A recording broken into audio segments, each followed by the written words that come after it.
स्वागत है दोस्तों हमारे YouTube चैनल सम्राट एजुकेशन हब में। मैं आज संविधान की चौथी क्लास लेकर आई हूँ। इससे पहले मैंने पहली क्लास में संविधान का सिलेबस, दूसरे में हमने प्रस्तावना और तीसरे में हमने संघ और नागरिकता बता दिया था, यानी भाग 1 और भाग 2। आज मैं प्रस्तावना से रिलेटेड PYQ लेकर आई हूँ, जो UPSI एग्जाम में पहले ही पूछा जा चुका है। तो इस हम PY कराने का मकसद क्या है हमारा, तो यही है कि किस तरह से क्वेश्चन आते हैं, और जो भी आप क्वेश्चन को देखेंगे PYQ देखने से ये होता है कि कुछ चीज़ें हम उसको एनालिसिस करते हैं, तो आने वाले क्वेश्चन में हमारे लिए क्या होता है, बहुत ही उपयोगी होता है, हम क्वेश्चन कर ले जाते हैं। तो PYQ कराने का फ़ायदा यही होता है। तो हम चलिए शुरू करते हैं अपने क्वेश्चन को। तो हमारा पहला क्वेश्चन है, प्रस्तावना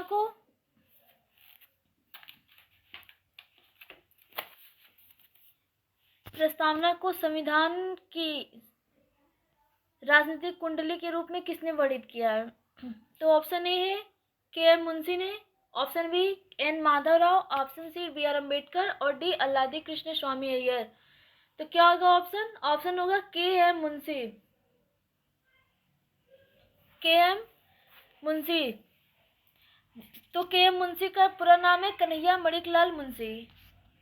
इन्होंने कहा था प्रस्तावना जो है संविधान की राजनीतिक कुंडली है। ठीक है, आते अपने नेक्स्ट क्वेश्चन पे। तुम्हारा अगला क्वेश्चन है, प्रस्तावना के अनुसार भारतीय संविधान अपना अधिकार किससे प्राप्त करता है?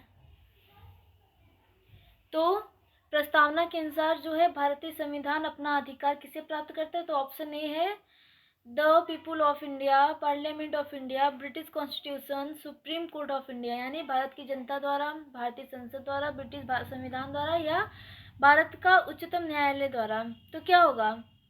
तो संविधान अपना अधिकार, ये तो होगा नहीं भारतीय संसद, ब्रिटिश संविधान भी नहीं होगा, भारत का उच्चतम न्यायालय भी नहीं होगा। तो किसके अनुसार? भारत की जनता के द्वारा। ठीक है, प्रस्तावना के अनुसार भारतीय संविधान अपना अधिकार भारत की जनता से प्राप्त करता है। आते हैं नेक्स्ट पे।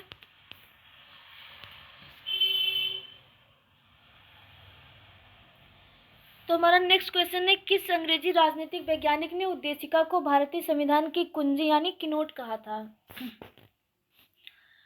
तो अंग्रेजी यहाँ पे क्या है, यहाँ पे अंग्रेजी राजनीतिक वैज्ञानिक ने किसको? उद्देशिका को क्या कहा है? भारतीय संविधान की कुंजी। तो ये UPSI 2021 में पूछा गया था। तो किसने कहा था? ऑप्शन ए है सर अर्नेस्ट बार्कर ने, जॉन स्टुअर्ट मिल ने, एडमंड बर्क ने, मैनुअल ऑस्टिन ने। तो इसमें ऑप्शन ए करेक्ट होगा। किसने कहा था? सर अर्नेस्ट बार्कर ने कहा। तो ऑप्शन ए इज करेक्ट। मेरा चौथा क्वेश्चन है, भारतीय संविधान की उद्देशिका में व्यक्त किए गए न्याय, सामाजिक, आर्थिक और राजनीतिक का आदर्श कहाँ से लिया गया है? तो ऑप्शन ए है रूसी क्रांति, बी है अमेरिकी क्रांति, सी है फ्रांसीसी क्रांति और डी है गौरवशाली क्रांति। तो कहाँ से लिया गया है ये न्याय, सामाजिक और आर्थिक और राजनीतिक का आदर्श? ये लिया गया है ऑप्शन ए इज करेक्ट, यानी रूसी क्रांति से। ठीक है, कहाँ से लिया गया है? रूसी क्रांति से। उद्देशिका को किस मामले में भारत के संविधान का हिस्सा माना गया था? ये भी UPSI 2021 में पूछा गया था। तो देखिए, उद्देशिका को किस मामले में भारतीय संविधान का हिस्सा माना गया था? तो ऑप्शन ए है Sangram Singh versus Election Tribunal, B है Keshavananda Bharati versus State of Kerala, Express Newspaper LTD versus Union of India, और फिर डी है Bhim Singh versus State of Haryana, यानी संग्राम सिंह बनाम चुनाव प्राधिकरण, केशवानंद भारती बनाम केरल राज्य, एक्सप्रेस न्यूज़पेपर प्राइवेट लिमिटेड बनाम भारतीय संघ, भीम सिंह बनाम हरियाणा राज्य। तो ये बिल्कुल कॉमन है। उद्देशिका को किसके मामले में संविधान का हिस्सा माना गया था? तो ऑप्शन क्या होगा यहाँ पे? केशवानंद भारती बनाम केरल राज्य। तो आइए इसको समझते हैं।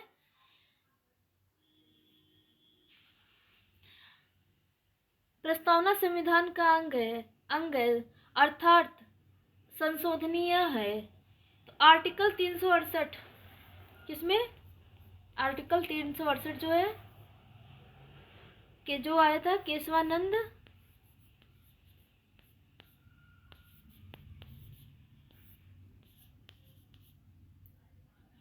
केरल,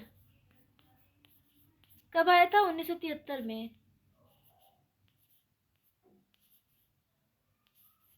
कब आया था यहाँ पे? 1973 में आया था। तो उनके मामले में कहा गया था कि जो उद्देशिका है वो संविधान का ही हिस्सा है। ठीक है।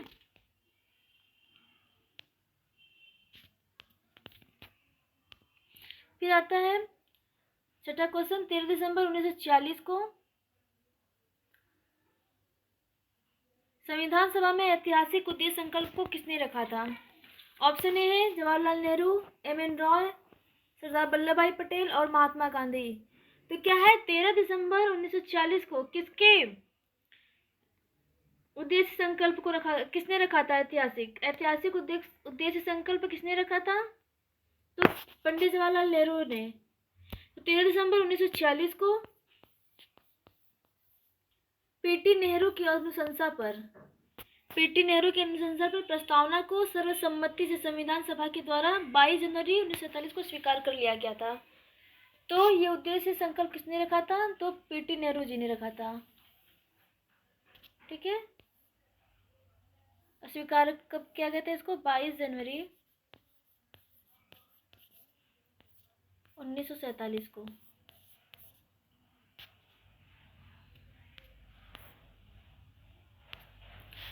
हमारी प्रस्तावना में स्वतंत्रता, समानता और बंधुता के आदर्शों को कहाँ से लिया गया है? ए है फ्रांसीसी क्रांति, बी अमेरिकी क्रांति, सी रूसी क्रांति और डी गौरवशाली क्रांति। तो हमारी स्वतंत्रता में स्वतंत्रता, समानता और बंधुता कहाँ से लिया गया है? किस क्रांति से लिया गया है? तो ये लिया गया है फ्रांसीसी क्रांति से। ठीक है। कहाँ से लिया गया है? फ्रांसीसी क्रांति से। तो फ्रेंड यहाँ पे दिया गया है फ्रांसीसी क्रांति। मैं आपको डेट भी क्लियर कर दूं। फ्रांसीसी क्रांति कब हुई थी?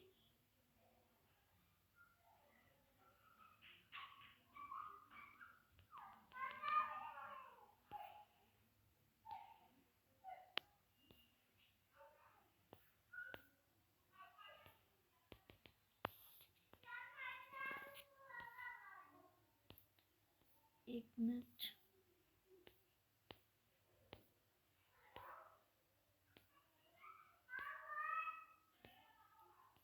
सॉरी।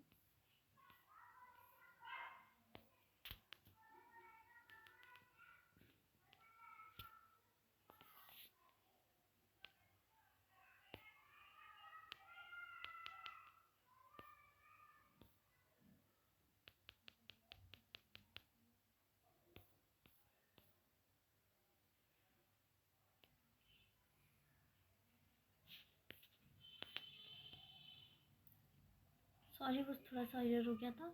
तो फ्रांसीसी क्रांति कब हुई थी?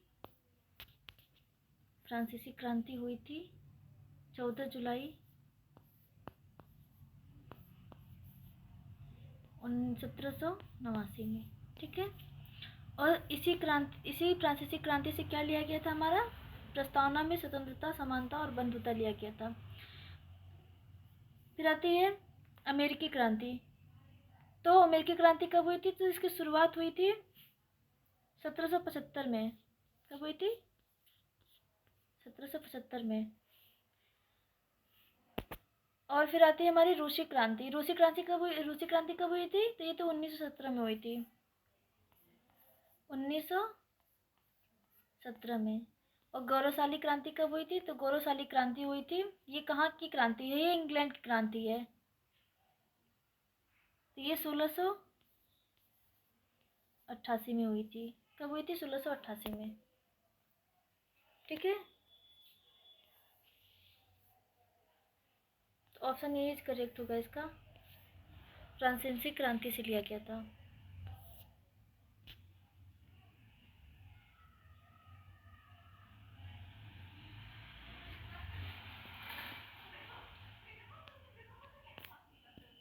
इसको मैं यहाँ पे लिख दे रही हूँ।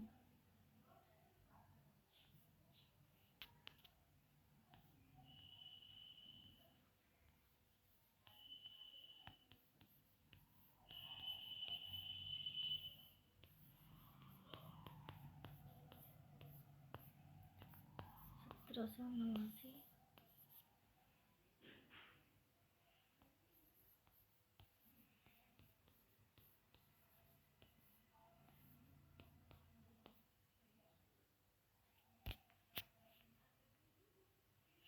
तो मिल्की क्रांति इसकी शुरुआत कब हुई थी? मैंने भी क्लियर किया था आपको। तो ये हुई थी 1775 में। ठीक है, सॉरी स्पेस थोड़ा कम मिल रहा है, बाकी मैंने यहाँ पे ऑलरेडी आपको बता दिया है कि गौरवशाली क्रांति कब हुई थी? 1688 में। और रूसी क्रांति कब हुई थी? 1917 में। ठीक है, यहाँ पे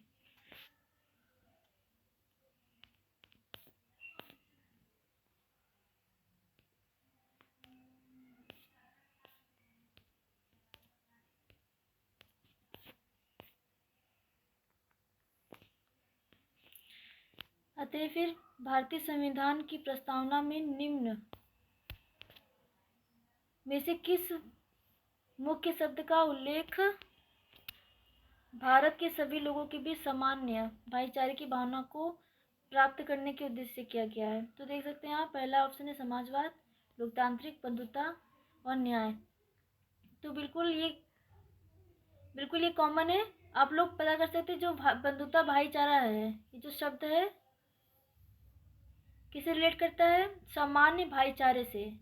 तो ऑप्शन सी इज करेक्ट होगा। ठीक है, option C is correct. C okay, कल सही होगा। फिर 9वां है, भारतीय संविधान के प्रस्तावना में प्रयुक्त निम्नलिखित में से किस शब्द पद का अर्थ विशेषाधिकार का अभाव है? तो इसका आंसर क्या होगा? ए है समानता, बी बंधुता, सी स्वतंत्रता और स्वतंत्रता, यही होगा लिबर्टी, और डी है हमारा सोवर्निटी यानी संप्रभुता। तो क्या होगा? ऑप्शन ए, जो समानता है वो करेक्ट होगा, इक्वलिटी।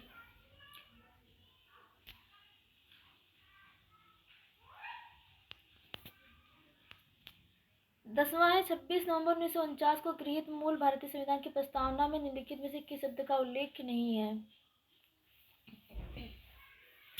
तो किसका उल्लेख नहीं है? ऑप्शन ए है गणतंत्र, बी है स्वतंत्र, सी है गणराज्य और डी धर्मनिरपेक्ष। तो क्या नहीं है? ऑप्शन डी इज करेक्ट, धर्मनिरपेक्ष नहीं है उल्लेख। जो 26 नवंबर 1949 को गृहीत मूल भारतीय संविधान की प्रस्तावना में किस शब्द का उल्लेख नहीं है? धर्मनिरपेक्ष का।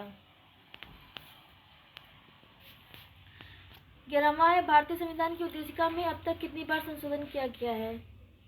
तो हमने अभी आपको बताया था केशवानंद भारती बनाम केरल राज्य में कि ये क्या था, कब आया था आपका? 1973 में। इसमें क्या कहा गया था कि प्रस्तावना संविधान का अंग है। ठीक है, तो ये जो हमारी उद्देशिका यानी प्रस्तावना बहुत ही इम्पोर्टेंट रोल निभाती है हमारे संविधान में। फिर इसका जो एक और दूसरा इम्पोर्टेंट टॉपिक है वो ये है, जो 42वां संविधान संशोधन हुआ था 1946 में, सॉरी 1976 में। कब हुआ था? ये मामला आया था 1973 में, और ये अमेंडमेंट कब आया था? 1976 में। इसमें क्या 3 शब्द जोड़ा गया? 3 शब्द क्या क्या जोड़ा गया था इसमें? समाजवादी, पद निरपेक्ष और अखंडता। क्या क्या जोड़ा गया था? समाजवादी, पंथनिरपेक्ष और अखंडता। और जब ये कॉन्स्टिट्यूशन अमेंडमेंट हुआ था तो इस टाइम के पीएम कौन थे? तो पीएम थी हमारी श्रीमती इंदिरा गांधी जी। कौन थी? श्रीमती इंदिरा गांधी। ठीक है, तो इसके अकॉर्डिंग हम देख सकते हैं जो हमारा ऑप्शन सी है, यानी एक बार, सिर्फ और सिर्फ एक बार क्या हुआ है? संशोधन हुआ है। किसमें? उद्देशिका में। तो हमारा सी ऑप्शन ए है जो करेक्ट, ऑप्शन सी का जो एक है वो करेक्ट होगा। निम्नलिखित में से कौन सी वस्तुपरक संकल्प में अभिव्यक्त मौलिक प्रतिबद्धताओं की वह सूची है जिसे हमारे संविधान में स्थान दिया गया है? तो ऑप्शन ए है समानता, स्वतंत्रता, लोकतंत्र, संप्रभुता और समतावाद।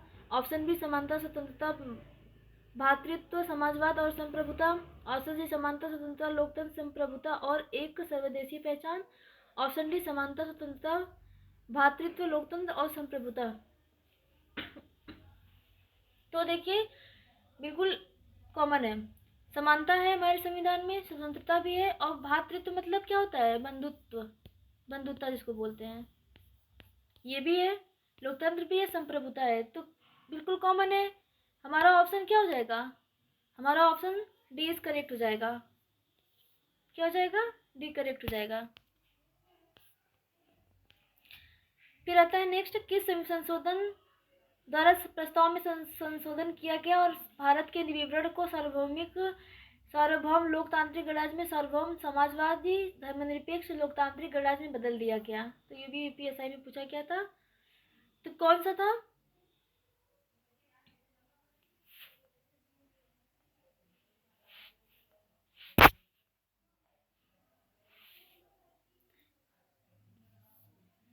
चालीसवां, ऑप्शन बी 41वां, ऑप्शन सी 45वां, ऑप्शन डी 42वां। तो ऑप्शन क्या होगा? हमने अभी आपको बताया था कि 1976 में कौन सा 42वां संविधान संशोधन हुआ था, तो उसमें सब 3 शब्दों को जोड़ा गया था। तो यहाँ पे कौन सा ऑप्शन होगा? 42वां संविधान संशोधन। ठीक है, सार्वभौम लोकतांत्रिक गणराज्य से सार्वभौम समाजवादी धर्मनिरपेक्ष लोकतांत्रिक गणराज्य में बदल दिया गया। क्या था? कौन सा संशोधन था? 42वां था। किस वर्ष में शब्द समाजवाद, धर्मनिरपेक्षता, एकता और अखंडता संविधान की मतलब कब जोड़ा गया था? किस साल? तो क्या हमने बताया था? 1976। तो ऑप्शन सी क्या होगा? सही हो जाएगा आपका। ठीक है,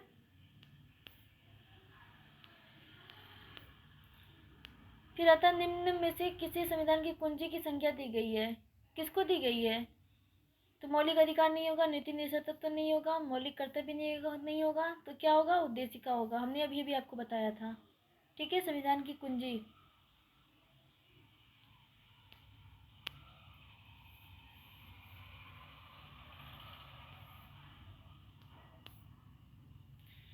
आज के लिए फिलहाल इतना ही। हमने 15 क्वेश्चन आपको कराए। आई होप आपको अब समझ आया। कुछ वर्ड मिस्टेक हो गए होंगे, उसके लिए माफ़ी चाहते हैं।